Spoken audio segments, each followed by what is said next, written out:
नमस्कार दोस्तों, मैं doctor Anandita Singh Thakur. Welcome to my YouTube channel women wellness by doctor Anandita, जहां हम बात करते हैं आपकी हेल्थ की, आपके मेंटल वेलबींग की और बहुत सारी छोटी छोटी बातें जो आपके लिए उपयोगी हैं। तो आज जिस टॉपिक के बारे में बात कर लेते हैं उसके बारे में कुछ समय पहले एक न्यूज़ आई थी कि एक्ट्रेस पूनम पांडे की डेथ मात्र 32 साल में हो गई और बिकॉज ऑफ सर्वाइकल कैंसर। ये सुनने के बाद सारा मीडिया और सारा न्यूज़पेपर उस एक दिन की रिपोर्ट से भर गया और हम बहुत एक्टिव होकर ये सोचने लगे कि इतनी यंग एज में सर्वाइकल कैंसर होना कोई छोटी बात नहीं है and let us be aware. अब इसके बारे में हम बात नहीं करेंगे कि उनका ये तरीका सही था गलत था, this is her personal choice, लेकिन definitely a wave of awareness was there about cervical cancer, जिसे बच्चेदानी के मुंह का कैंसर भी समझते हैं। और इसके लिए जो सबसे इम्पॉर्टेंट एक टेस्ट अगर आप माने which is even cost effective to your pockets also, जो हर कोई करवा सकता है if you are aware about it, वो है पैप स्मीयर।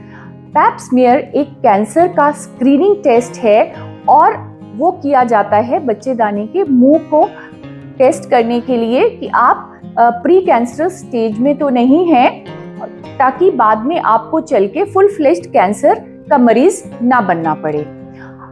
जो सर्वाइकल कैंसर है this is the commonest in India, और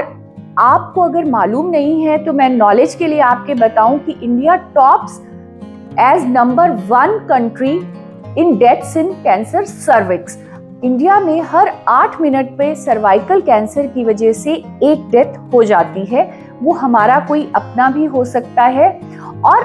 अच्छी बात ये है कि इसके लिए स्क्रीनिंग भी अवेलेबल है, इसके लिए वैक्सीन भी अवेलेबल है, और अर्ली स्टेज पे अगर ये सर्विक्स का पता लगता है या उसके प्री कैंसर स्टेज का पता लगता है, ये फुल्ली ट्रीटेबल कैंसर है। और जो दूसरी अच्छी बात है इस कैंसर के बारे में, इसकी जो प्री कैंसर स्टेज है,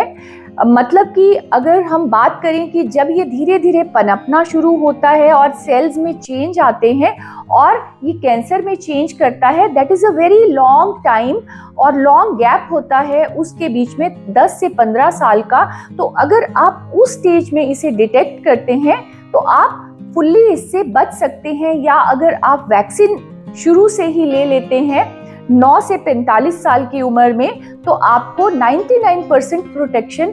सर्वाइकल कैंसर से हो सकती है। अब बात करते हैं कि जो ये टेस्ट मैं कह रही हूँ जो कि कॉस्ट इफेक्टिव है, कहीं भी कोई भी गायनेकोलॉजिस्ट छोटा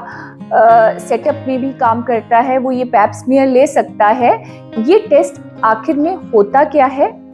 इसमें हम पेशेंट को जैसे आप आम गायनेक चेकअप के लिए लेटाते हैं, कोई इंजेक्शन या कोई पेन किलर या एनेस्थीसिया की ज़रूरत नहीं होती है। एक आयर स्पैचुला करके एक हमारा इंस्ट्रूमेंट होता है, या आजकल लिक्विड बेस्ड साइटोलॉजी से हम पैप स्मीयर भेजते हैं तो एक ब्रश होता है जिसे आपकी बच्चेदानी के मुंह में डाल के 2 या 3 बार रोटेट करते हैं, और उस सैंपल को या तो हम स्लाइड पे बनाते हैं या फिर हम उसे लिक्विड में डाल के भेज देते हैं उसकी स्क्रीनिंग के लिए कि उन सेल्स में कहीं कोई प्री कैंसरस स्टेज तो नहीं है, और उसकी रिपोर्ट जो है वो आपको नेगेटिव फॉर इंट्राएपिथेलियल लीजन, इस तरीके की रिपोर्ट दी जाती है पैथोलॉजिस्ट के द्वारा।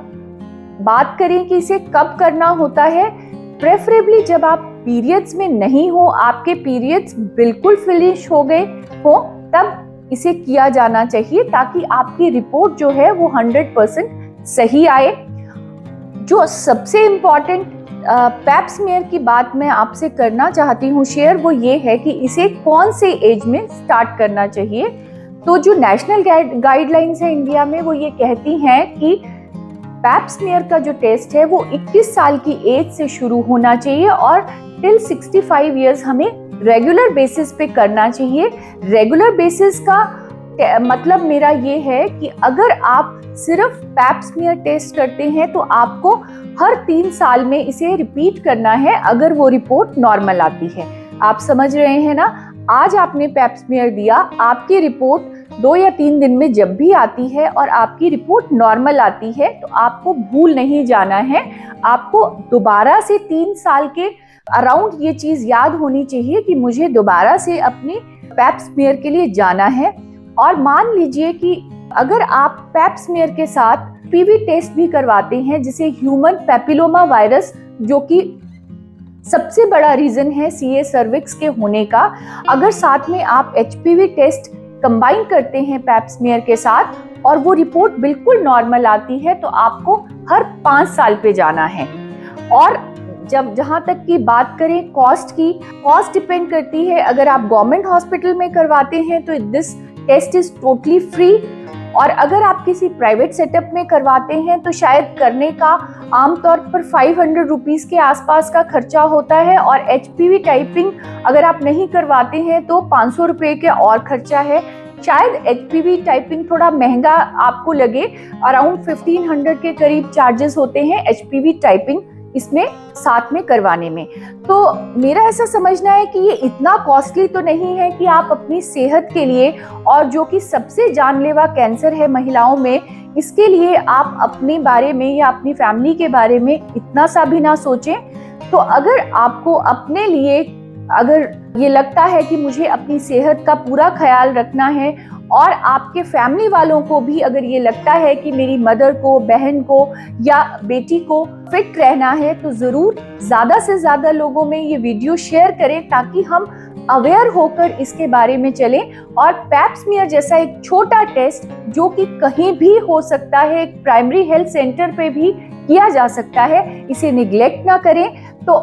all the ladies, all the young women who are above 21 years, let us pledge that we will take care of our health and we will